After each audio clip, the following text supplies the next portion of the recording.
મંદિર છે અને એ મંદિરની મૂર્તિમાં કોઈ અજાણ્યા ઈસમોએ ખંડિત કરી અને મૂર્તિ તોડી નાખી છે। એ જાણ થતાં અમે સ્થળ પર આવી અને ત્યાં નિરીક્ષણ કર્યું તો ખરેખર એ મૂર્તિ તૂટેલી હાલતમાં હતી।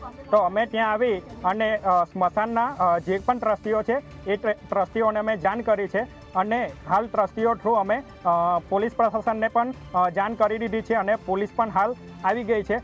તો હવે પોલીસ પ્રશાસન અને આપણા ભરૂચ જિલ્લા એસપી સાહેબ, કલેક્ટર સાહેબને અમારી એક જ માંગ છે કે આના ઉપર કડકમાં કડક કાર્યવાહી કરે। એક ભાઈ તરફથી ફોન આવ્યો કે ભાઈ તમારા બાવનગામ આદિવાસી સ્મશાન ભૂમિ પર જે મેલડીમાનું મંદિર છે એ મંદિરની અંદર મૂર્તિ એ ખંડિત કરી દીધી છે, માટે તમને જાણ કરીએ। અને મને જાણ થઈ, પોલીસ પ્રશાસન પણ અહીંયા છે। અમને પોલીસ પ્રશાસન પર પૂરેપૂરો વિશ્વાસ છે કે આ જે બી કોઈ કામ કરી ગયા છે એ લોકોને 24 કલાકની અંદર પકડી લાવશે એવી અમને પૂરેપૂરી ખાતરી છે।